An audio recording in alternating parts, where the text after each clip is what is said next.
오늘 우리 사람들에게는 그런 마음이 있는 것 같습니다. 종교심이라고 하는 마음이 있는데요. 종교성이라고도 하고 이 종교적인 신성이라고 하는 것이 있습니다. 그래서 사람들마다 그 종교적인 신성 때문에 자기만의 종교를 가지고 그것을 의지하면서 자신들만의 삶을 살아가고 있는 것 같은데요.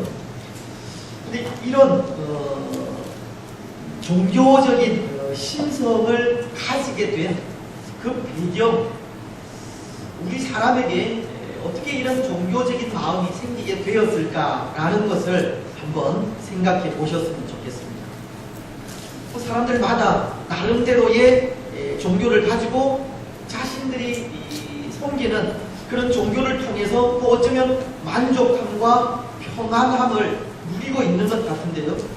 왜 사람들은 그렇게 그 누군가를 의지해야 하는지, 또 그 무엇인가를 의지할 때 평안함을 누리게 되는 그 이유가 무엇인지 한번 생각해 보십시오. 물론 우리 사람들 마음속에 이런 종교심, 어떤 신을 찾고 하나님을 찾는 그 마음은 하나님께서 주신 마음이기도 합니다. 로마서를 보면 1장에 이런 하나님을 알만한 것이 그들 속에 보임이라, 하나님께서 이를 그들에게 보이셨느니라. 하나님께서 사람들의 마음들 속에 하나님의 마음, 하나님을 알 수 있는 마음, 또는 신을 갈급해하는 마음을 주셨기 때문에 사람들의 마음 속에는 이 종교적인 이 신성이 들어올 수 있었다는 겁니다.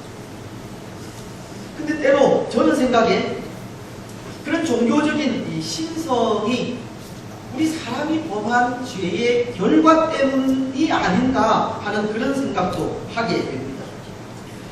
우리 사람들에게 범죄한 이후에 이 종교적인 신성이 생기게 되었다는 말인데요. 무슨 말씀이냐면, 여러분, 우리 사람이 범죄하고 난 이후의 그 삶을 한번 생각해 보십시오. 물론 이 범죄한 이후에 그 에덴 동산에서 쫓겨난 아담과 하와는 그럼에도 하나님을 의지하며 살았습니다. 그들은 하나님에 의해서 창조된 인생이기 때문에 하나님을 그럼에도 의지하며 살아갔다는 것인데요.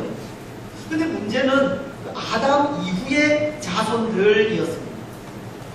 범죄한 이후에 우리 사람들 마음속에 들어온 것이 이 부패함이고, 그 부패함이라고 하는 것은 이 영적인 어두움인데요. 범죄한 이후에 그 영적인 어두움은 점점 더 깊어져 갈 수밖에 없었습니다. 그래서 시간이 지나고 세월이 흐름에 따라서 하나님을 잊혀져 갈 수밖에 없는 그런 상황이었는데, 그럼에도 우리 사람들에게는 그 누군가를 의지하고픈 마음은 여전했다는 겁니다. 사람이 범죄하고 난 이후에 하나님을 사모하고 하나님을 예배하는 그런 마음들이 부패해져 가는 그 상황 속에서도 마음 한 구석에 뭔가를 의지하고픈 그런 마음이 여전했다는 겁니다. 왜냐하면 사람들은 자연 앞에 우리 인간이 참 무력하다고 하는 것을 느꼈기 때문입니다. 여러분, 사람이 에덴 동산에서 쫓겨나고 난 이후에 이 세상에서 살 때 그들 가운데 이 자연 재해로 오는 그런 재앙들을 많이 겪었을 것이지 않겠습니까? 때로 큰 태풍이 그들의 삶을 송두리째 빼앗아가는 그런 일들도 경험을 했을 것이고, 또 홍수가 나거나 아니면 불이 나서 이 자연이 파괴되는 그 무서움을 경험을 했을 것입니다. 근데 우리 사람이 그렇게 한 번씩 자연의 재해를 경험하고 나면 무슨 생각이 들겠습니까? 우리 인생이 이다지도 연약한가 하는 그런 생각을 하게 될 것입니다. 그때는 우리가 만반의 준비를 했음에도 불구하고 한 번씩 자연재해를 당하게 되면 오늘 우리도 그 무서운 자연 앞에 속절없이 인간의 노력이 다 무너져 내리는 것을 보면서 참 우리 인생은 연약하다라는 것을 느끼는 것과 마찬가지. 근데 사람이 그렇게 연약하다는 것을 느끼게 되면 어떤 행동이 나오느냐 하면 누군가를 의지하고픈 마음이 생기게 되는 것입니다. 우리 인간보다 더 우월한 존재를 찾아 섬기게 된다는 겁니다. 근데 여러분, 그런 무서운 자연재해 앞에 인간의 무력함을 깨닫고 뭔가 나보다 더 우월한 존재를 찾을 때 하나님을 찾았으면 얼마나 좋겠습니까? 하나님께서 사람들 마음속에 하나님을 알만한 그런 마음을 심어주셨기 때문에 그 마음으로 하나님을 찾아 섬기면 참 좋았을 텐데 범죄한 이후의 인생들은 하나님을 찾지 않았습니다. 하나님보다는 눈에 보이는 이 무서운 자연을 의지하는 마음이 더 많아지게 되었다. 하루아침에 모든 것을 다 쓸어가 버리는 그 무서운 자연을 보면서 사람들은 큰 산이나 나무를 섬기게 되었고 또는 해와 달을 섬기게 된 것입니다. 그리고는 각기 그 자연에다가 신이라 이름을 부르기 시작합니다. 그래서 태양신이 생기게 되었습니다. 달신도 생기게 되었습니다. 바람신, 폭풍우를 주관하는 폭풍우신, 이런 신들의 이름들이, 이런 신들이 생기게 되어집니다. 그래서 우리가 그리스 신화 같은 책을 보면 그 안에는 얼마나 많은 신들이 기록이 되어져 있는지 모릅니다. 사도행전에 보면 사도 바울도 아덴이라고 하는 곳에 전도를 하고 하러 갔는데요. 그 아덴은 지금의 그 그리스 아테네입니다. 근데 그곳에 이 신들이 얼마나 많이 있는지, 그 신들 중에는 이름을 짓지 않은, 그래서 알 수 없는 신이라고 하는 그런 이름을 붙여놓고 숭배하고 경배하는 그런 경우도 있었다고 전하기도 합니다. 바로 이것이 우리 인간 속에 있는 종교심입니다. 범죄한 이후에 우리 인생의 무력함을 느끼고 뭔가 인간보다 우월한 것을 섬기고 의지하고픈 마음에서 나온 것이 이런 종교심이라는 겁니다. 물론 하나님께서 우리 마음속에 하나님을 알만한 그런 마음을 심어주시기도 했지만 또 우리 인생이 세상을 살아가면서 인생보다 더 우월한 것을 경험하면서 우리 인생의 무력함을 느끼고 무언가를 의지하고픈 마음을 가지게 된 그것이 종교심이라고 하는 겁니다. 이스라엘 백성들도 마찬가지였던 것 같습니다. 그들이 애굽에서 하나님에 의해서 구원함을 받고 광야의 삶을 살아가게 되었는데 모세가 하나님의 율법을 받기 위해 시내산에 올라갔을 때 이스라엘 백성들이 한 일이 있었지 않습니까? 모세도 보이지 않고 또 모세가 보이지 않으니까 자기들을 인도하신 하나님을 잊어버리고서는 그 광야 생활 중에 그 모세의 형인 아론을 통해서 우리를 애굽에서 건져낸 신을 만들어 내라고 요구를 하면서 그래서 금송아지를 만들고 그것을 섬기면서 얼마나 광란의 시간을 보냈는지 모릅니다. 하나님을 섬기는 그들 마음속에도 뭔가 눈에 보이는 힘을 의지하고 싶은 그런 종교심이 있었다는 것을 보여주는 것입니다. 그런데 여러분, 오늘 우리는 그 이스라엘 백성들의 그런 모습을 보면서 한 가지 생각할 것이 있습니다. 그것은 그 이스라엘 백성들이 그렇게 금송아지를 만들어 섬기게 되어졌는데요. 그 금송아지를 무엇으로 알고 섬겼겠느냐 하는 것입니다. 금송아지를 하나님으로 알고 하나님처럼 섬겼을까? 아니면 하나님이 아니라 이 금송아지, 그 금송아지가 자기들을 애굽에서 인도해낸 신으로 알고 섬겼을까? 때로 그것을 생각할 때 궁금하지 않을 수가 없습니다. 여러분, 오늘 우리에게 이 질문은 참 중요한 질문인데요. 왜냐하면 금송아지를 그 이스라엘 백성들이 이스라엘을 구원한 하나님으로 알고 섬겼다면 10계명 가운데 제1계명을 범한 것이 아니기 때문입니다. 여러분, 오늘 우리는 10계명 가운데 제1계명을 생각을 하려고 하는데, 그럼 제1계명이 어떤 계명입니까? 너는 나 외에는 다른 신을 섬기지 말라는 것이 제1계명이 가르치는 계명입니다.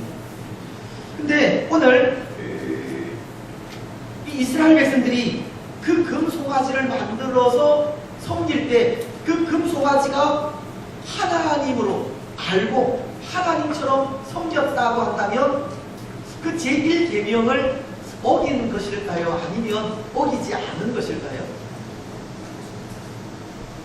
어겼습니까? 어기지 않았습니까? 금송아지가 하나님으로 알고 하나님처럼 섬겼다면 제1계명은 범하지 않은 겁니다. 하나님처럼 하나님으로 알고 섬겼기 때문입니다.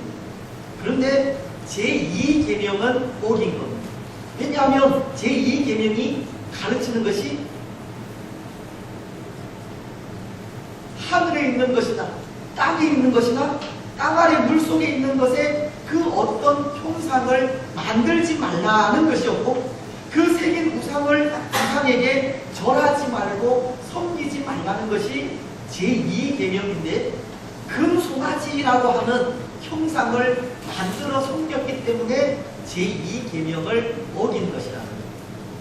금송아지를 만들어 섬긴 이스라엘 백성들이 그것을 하나님으로 알고 섬겼다면 비록 그것은 제1계명을 어긴 것은 아니지만 제2계명은 어긴 것이 되는 겁니다.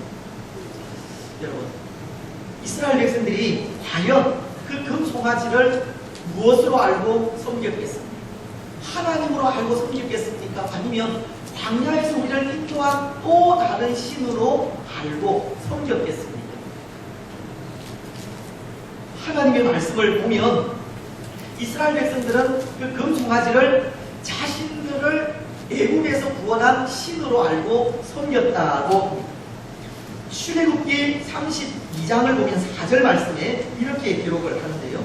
아론이 그들의 손에서 금고리를 받아 구워서 조각칼로 새겨 송아지 형상을 만드니 그들이 말하되 이스라엘아, 이는 너희를 애굽 땅에서 인도하여 낸 너희의 신이로다. 물론 이 말씀도 어떤 사람들은 애굽에서 너희를 인도하여 낸 너희의 신이라고 하는 이 신이 하나님이다 라고 그렇게 이해를 하는 사람들이 있지만, 이스라엘은 하나님이 아닌 새로운 신으로 그 금송아지를 만들어 섬긴 겁니다. 그래서 이스라엘 백성들은 제1계명 하나님 이외에 다른 그 어떤 신을 내게 두지 말라고 하는 그 계명도 어긴 것이고, 또 하늘에 있는 것, 땅에 있는 것, 땅 아래 물속에 있는 그 어떤 형상을 만들지 말고 그것을 섬기지 말고 절하지 말라고 하는 그 제2계명도 모두 다 어긴 것이 되는 겁니다. 여러분, 이스라엘 백성들의 마음속에도 바로 이런 종교심이 있었다는 거예요. 눈에 보이지 않는 하나님보다는 눈에 보이는 어떤 큰 힘을 의지하고픈 그런 마음이 있었다는 거예요. 근데 어쩌면 이것은 오늘 우리들도 마찬가지가 아닌가 생각합니다. 오늘 우리도 그런 부분이 없잖아 있다는 겁니다. 어떤 것을 통해서이겠습니까? 우리가 늘 착용하고 있는 이 십자가를 통해서입니다.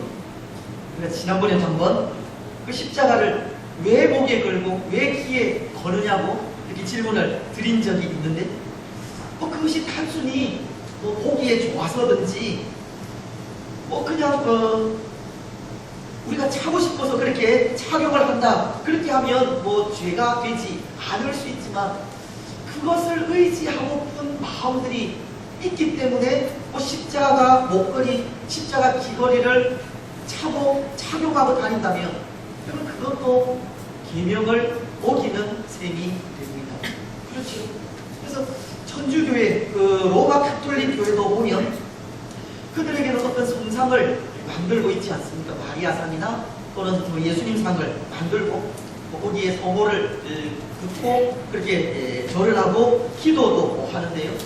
그래서 물론 로마 가톨릭 교회는 그런 이야기를 합니다. 우리가 그 성상을 만들어서 섬기는 것이 아니라 그것을 정하는 것이 아니라 그 이후에 있는 예수님에 대해서 우리가 그렇게 성호를 듣고 기도를 하고 절을 한다 그렇게 이야기를 하지만 사실은 그것도 참 위험한 일임을 고백하지 않을 수가 없습니다. 제2계명을 어기는 것이기 때문입니다. 근데 여러분 오늘 우리가 십자가 목걸이, 십자가 귀걸이 마음의 평안을 얻기 위한 것이든 아니면 그것을 그냥 보기에 좋아서 하는 것이든 그것을 의지하고 푼 마음들이 있으면 그것도 하나님 앞에 참 조심스러워야 한다는 것을 늘 기억하시기를 바랍니다. 물론 오늘 우리는 그것을 섬기고 그것에게 절하는 그런 모습은 없다 할지라도 또 그것을 통해서 마음의 평안을 얻는다라고 하는 그런 생각을 가진다 할지라도 물론 그것이 하나님께서 우리에게 주는 평안이라 할지라도 그것을 의지하고 또 그것을 사모하며 나아가는 그런 잘못을 범해서는 안 된다. 그래서 때로 오늘 우리에게도 있는 이런 종교심을 바라보면서 하나님 이외에 그 어떤 신을 섬길 수도 있는 그런 우리 자신을 바라보면서 하나님께서 오늘 우리에게 가르치는 그 말씀이 바로 제1계명이라는 것. 그래서 제1계명은 우리에게 분명히 말씀을 하시지 않습니까? 너는 나 외에는 다른 신들을 내게 두지 말라고 분명하게 말씀을 하고 계십니다. 하나님은 하나님만을 섬기기를 원하고 있고 하나님 이외에 그 어떤 신을 섬기지 말라고 요구를 하시는 겁니다. 그래서 제1계명이 요구하는 이 부분들을 우리가 좀 구체적으로 생각을 하면 그것을 소교리문답 제46문이 가르치고 있는데요. 소교리문답 제46문이 우리에게 묻는 그런 질문은 제1계명이 우리에게 요구하는 것이 무엇인가 하는 것인데요. 그 답을 보면 이렇게 기록을 하고 있습니다. 제1계명이 우리에게 요구하는 것은 하나님은 유일하신 참 하나님이 되심과 우리의 하나님이 되심을 알고 인정하여 그에게 경배하며 따라서 그를 영화롭게 하신 것이다. 세 가지를 이 1계명이 우리에게 가르친다는 겁니다. 첫 번째는 하나님은 유일하신 하나님임을 우리에게 가르치고 또 두 번째는 하나님은 참신, 참 하나님이라는 것을 가르치고 있고 또 세 번째는 유일하시고 참신이신 그 하나님이 우리의 하나님이 되시기 때문에 그 하나님만을 경배하고 섬길 것을 제1계명이 가르친다. 그래서 우리는 이 세 가지를 오늘 생각을 하려고 하는데 그 첫 번째는 하나님은 오직 한 분이신 하나님이라는 것을 생각하게 됩니다. 하나님은 오직 한 분이시라는 겁니다. 그래서 우리는 그 하나님을 유일신이라고 그렇게 이야기를 하지 않습니까? 성경은 우리에게 말씀하시는 것이 나 외에 다른 신이 없다는 겁니다. 그래서 오늘 우리가 읽은 이 말씀 속에서도 이런 말씀을 찾을 수가 있는데요. 우리가 읽었던 20절로 25절 말씀까지 이런 말씀을 읽으면서 그것을 느끼셨는지 모르겠지만 나 외에 다른 신이 없다고 기록된 그 말씀이 3번 기록이 되어집니다. 그런데 이 이사야서 45장 전장을 통해서는 그 말씀이 무려 9번이나 기록이 되어지면 됩니다. 오늘 우리가 읽었던 22절 말씀을 다시 한번 보십시오. 땅의 모든 끝이여 내게로 돌이켜 구원을 받으라. 나는 하나님이라 다른 이가 없느니라. 나 외에 다른 이가 없다고 하는 그런 말씀을 하고 있습니다. 하나님 외에 다른 신은 없다는 겁니다. 근데 여러분, 오늘 말씀 속에서 이런 말씀들이 반복해서 기록이 되어진다는 것은 무엇을 의미하겠습니까? 오직 하나님은 한 분이라는 것을 강조하는 그런 부분입니다. 여러분, 한 나라에 두 임금이 있을 수가 없듯이 우주를 지으시고 또 인생을 통치하시며 심판하시는 분도 두 분 하나님, 세 분 하나님이 있을 수가 없습니다. 물론 우리는 삼위일체 되시는 하나님을 이야기하지만 그 삼위일체 하나님도 각기 역할을 달리하시는 한 분이신 하나님이십니다. 하나님 외에 다른 신은 있을 수가 없다는 겁니다. 하나님은 오직 한 분이신 유일신이라는 겁니다. 때로 세상 사람들이 아니면 신을 많이 섬기는 나라의 사람들이 하나님을 섬기지 못하는 그런 이유가 있습니다. 우리가 이번에도 캄보디아라는 그 땅에 갔지만 거기도 불교가 성행을 하지만 그 외에 이 민간들이 가지고 있는 그런 신들이 얼마나 많이 있는지 모릅니다. 우리가 잘 아는 이 이웃인 일본에도 일본 사람들은 800만 명이나 되는 800만 개나 되는 신을 섬긴다고 하지 않습니까? 근데 그 많은 신들 가운데 자기들 그 모든 신들을 다 신으로 섬기는데 하나님은 유일하신 하나님이다.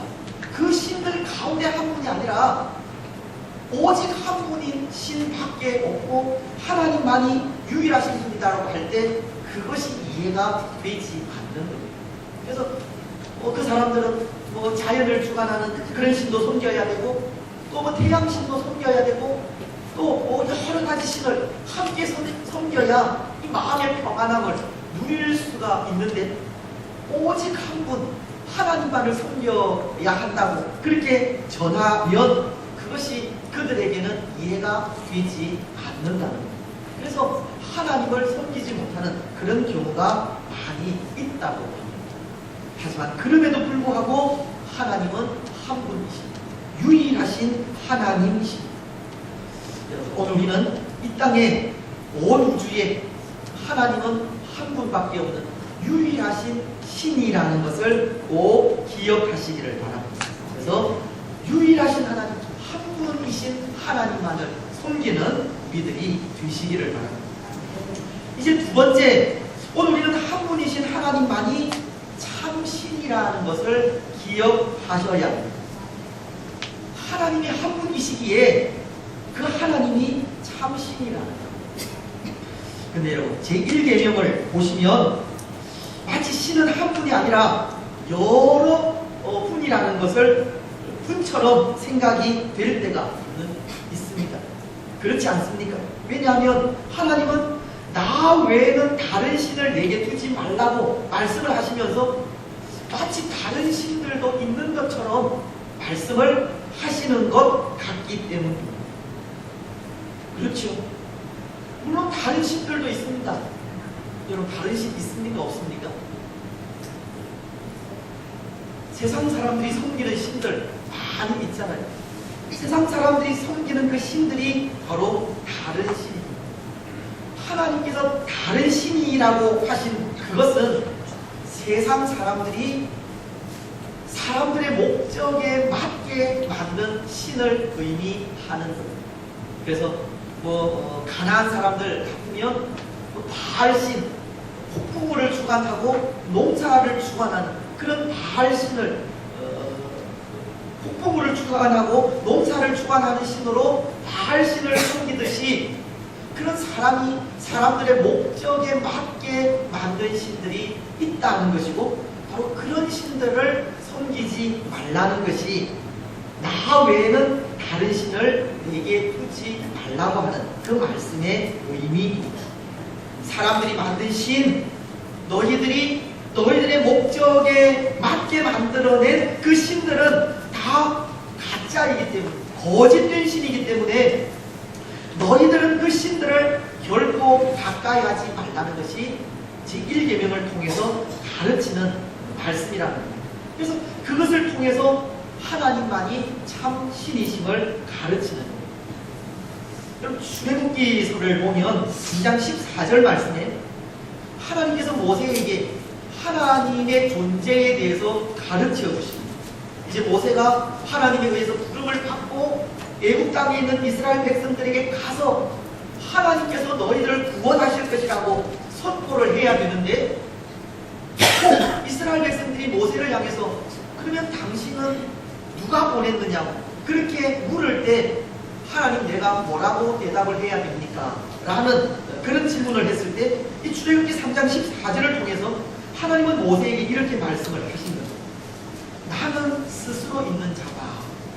나는 스스로 있는 자다. 여러분, 나는 스스로 있는 자다라고 하는 이 말이 어떤 의미이겠습니까?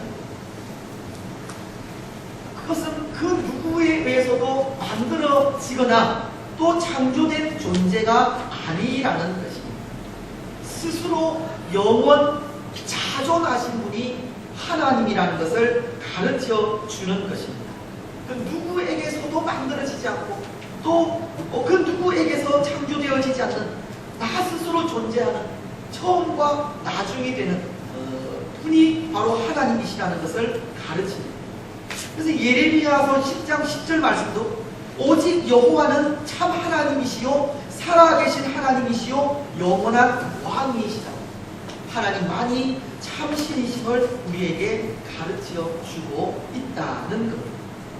여러분, 하나님만이 참 신이십니다. 이 세상에 하나님 외에 많은 신들이 있기는 하지만 다 거짓된 신들이고 사람들이 자기의 목적에 맞게 만들어낸 신일 뿐입니다. 하나님은 스스로 존재하신 분이시고 하나님은 우주의 주인이 되신 살아계신 하나님이시고 또 영원한 왕이시며 우리는 고백하지 않을 수가 없습니다. 하나님 이외에 결코 다른 신은 없다는 것을 기억하시기 바랍니다. 그 하나님만이 참 신이심을 고백하시고 또 그 하나님만을 참 신이신 하나님만을 믿고 의지하며 나아가는 우리들이 되시기를 바랍니다. 이제 마지막 세 번째, 유일하시고 참 신이신 하나님은 바로 우리들의 하나님, 나의 하나님이라는 사실입니다. 하나님은 나의 하나님이십니다. 우리들의 하나님이십니다. 이것은 또 어떤 것을 의미하느냐 하면 하나님만을 의지할 때 하나님을 의지하는 것이 우리에게 복이라는 것을 가르치는 말씀입니다. 그것은 마치 이렇게 비유를 하면 될지 모르겠는데요. 우리가 혹 이렇게 다칠 것을 예상을 해서 어떤 보험에 드는 그런 경우들이 많이 있지 않습니까? 그것과도 같다는 생각을 하면 될지 모르겠습니다. 사람들은 미래를 위해서 또는 노후를 위해서 보험에 드는 것과 마찬가지로 오늘 우리가 하나님을 섬긴다는 것은 그런 안전한 것이 우리에게 마련되어져 있다는 것을 가르친다는 겁니다. 세상이 행하고 있는 그런 보험보다 훨씬 더 이상의 안전한 것이 바로 하나님을 섬기고 하나님 안에서 살아간다는 것을 가르친다는 겁니다. 그래서 시편 73편 28절 말씀을 보면 하나님께 가까이함이 되게 복이라 라고 말씀을 하고 있고, 오늘 22절도 땅의 모든 끝이요 내게로 돌이켜 구원을 받으라고 참 구원자이신 하나님에 대해서 말씀을 하고 있는 겁니다. 유일하시고 참신이신 하나님이 우리를 책임져 주시고 우리의 모든 삶을 간섭하시고 인도하신다는 것을 가르치면서 그 안에 있는 것이 가장 큰 복임을 우리에게 전하는 겁니다. 그렇습니다. 그래서 우리는 그 하나님을 찬양하고 경배하며 그 하나님만을 섬기며 나아가는 겁니다. 우리 하나님은 참신이시고 유일하신 하나님이시며 또 나의 하나님이시기 때문에 나의 모든 삶을 주장하시고 간섭하시고 인도하시기 때문에 그 하나님만을 영화롭게 하고 그 하나님만을 경배하며 나아가야 하는 우리들임을 또 1계명은 우리에게 가르친다. 여러분, 유일하신 하나님, 참 신이신 하나님이 나의 하나님이십니다. 오늘 우리가 그 하나님을 의지하며 나아갈 때, 오늘 우리가 그 하나님을 믿고 나아갈 때 세상에 그 어떤 것보다 안전함을 누릴 수 있고 그 이후에 우리에게 주어지는 영원한 하늘나라의 복을 받게 됩니다.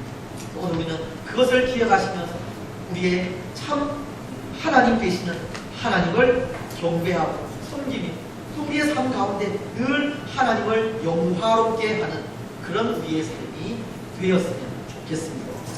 이제 말씀을 맺겠습니다. 사랑하는 여러분, 하나님은 오늘 제1계명을 통해서 나 외에는 다른 신을 내게 두지 말라고 하셨습니다. 이것은 하나님은 한 분뿐이시라 하는 것을 가르치는 말씀이고 하나님만이 참신이심을 가르치는 말씀입니다. 그리고 그 하나님이 바로 나의 하나님 되심을 가르치는 것. 때로 우리 속에는 눈에 보이고 힘있는 그 무언가를 의지하고 싶은 그런 마음도 있지만 눈에 보이지 않는 하나님만이 참신이심을 우리는 기억하면서 모든 거짓된 것들 다 버리고 참신이신 하나님만을 섬기며 나아가는 우리들이 되시기를 바랍니다. 그리고 그 하나님이 바로 나의 하나님이심을 기억하면서 날마다 우리가 살아가는 삶의 순간들마다 찬양과 경배와 영광을 그 하나님께만, 참신이신 하나님께만, 나의 하나님이신 그 하나님께만 올려드리는 복된 성도들이 되시기를 주님의 이름으로 축복합니다. 기도하겠습니다. 하나님 아버지, 은혜와 사랑을 참 감사합니다.